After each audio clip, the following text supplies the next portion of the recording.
ஒரு சபையில் நீங்கள்லாம் ஸலவாத்து கூறுங்க என்று சொன்னால், குர்ஆனில் இறைவன் செய்ய சொன்னதை நாம் செய்ய சொல்கிறோம். இது வணக்கமா இல்லையா என்று கேட்கப்பட்டது. அதே போல் போனால் வஸ்தக்பிருல் கஃபார் என்கின்ற ஒரு அடி, இறைவனிடம் பாவமன்னிப்பு தேட வேண்டும். அது அறிவுரையாக இருக்கிறது. மக்களே, நீங்களெல்லாம் இறைவனிடம் பாவத்தை மன்னிப்பவனிடம் பாவ மன்னிப்பு தேடுங்கள் என்று இருக்கிறது. இப்படி சொன்னால் அதற்கு சவாப் இருக்கிறதா இல்லையா? நீங்கள்லாம் அல்லாட்டா பாவ மன்னிப்பு தேடுங்க நான் சொல்கிறேன், எனக்கு சவாப் இருக்கா இல்லையா? சவாபு தான், அது ஒரு வணக்கம் தான். இது மௌலிதிலே இருக்கிறது. அப்போ மௌலிதை படித்தால் வணக்கம் தான் என்பதற்கு இது மௌலிதிலே இருக்கிறது. சல்லு அலல் முஹ்தார், நபி ஸல்லல்லாஹு அலைஹி வஸல்லம் மீது ஸலவாத்து கூறுங்கள் என்று இருக்கிறது. அல்லாஹ் சொன்னதை செய்ய சொல்கிறது, இது வணக்கம் தானே என்றும். இது போன்று திருக்குறள் இருக்கிறதா?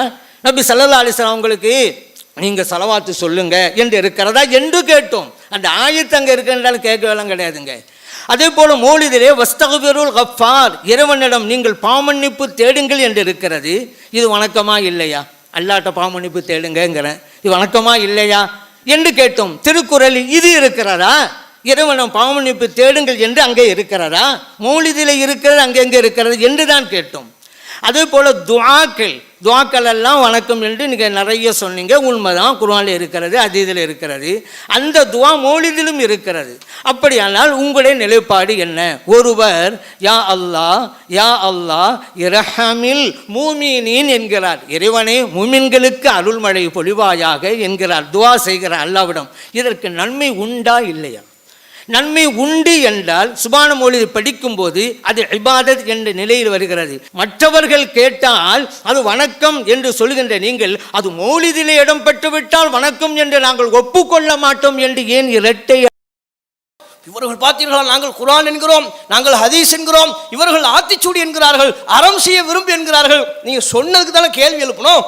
நீங்க தானங்க விசிறு அஜிறு நன்மை உண்மைன்னு சொல்லிக்கொண்டு, உண்மை பேசுவது நன்மை, அந்த நன்மையை நாங்கள் சுபான மௌலிதில் செய்கிறோம், ஆகவே எங்களுக்கு அது வணக்கம் என்று நீங்கள் நன்மை என்கிற, உண்மை பேசுவது நன்மை, அந்த நன்மையை செய்வதால் எங்களுக்கு வணக்கம் என்று சொன்ன காரணத்தினால தான் நாகூர் அனிபா கூட நல்ல நீங்க ஸலவாத்து சொல்லி கேட்டாங்க. ஸலவாத்து சொல்லியே நாகூர் அனிபா ஒரு பாட்டை துவங்குகிறாரே, நாகூர் அனிபா ஒரு பாட்டை படிக்கிறாரே, அந்த பாடலை படிப்பது வணக்கம் என்று சொல்வீர்களா?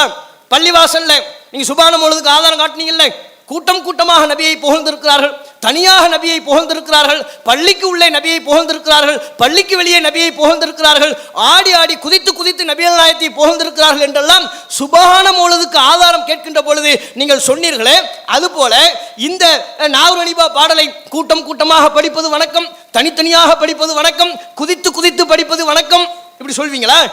நாங்கள் கேட்டதுக்கெல்லாம் அவங்க இப்படி கேட்ட கேள்விகளுக்கு பதில் வரலையே. இவங்க எதை வணக்கம்னு சொல்றாங்களோ அந்த வணக்கத்தை எந்த நிலையில செஞ்சிருக்கிறாங்க தெரியுமா? சுபான மௌலித வணக்கம் தானே சொல்றாங்க. அந்த வணக்கத்தை போடுங்க ஒண்ணு, எப்படி செய்யறாங்க பாருங்க. ஆத்திச்சூடின்னு சொன்னதுக்கு கொதிச்சாங்கல்ல, இந்த நேரத்துல கொதிச்சிருந்தா இப்படிப்பட்ட ஒரு நிலையே இல்லையே. அஸ்ஸலாமு அலைக ஸைனல் அன்பியாஇ, அஸ்ஸலாமு அலைக அத்கல் அத்கியாஇ, அஸ்ஸலாமு அலைக அஸ்ஃபல் அஸ்ஃபியாஇ, அஸ்ஸலாமு அலைக அஸ்கல் அஸ்கியாஇ, அஸ்ஸலாமு அலைக மிர் ரப்பிஸ் ஸமாஇ. என்ன பாட்டுன்னு விளங்குதா? மெல்லினமே மெல்லினமேன்னு சொல்லி சினிமா பாடல் மட்டும் படிச்சுக்கிட்டு இருக்கிறாங்க. இதுக்கு அந்த கோபம் வரல.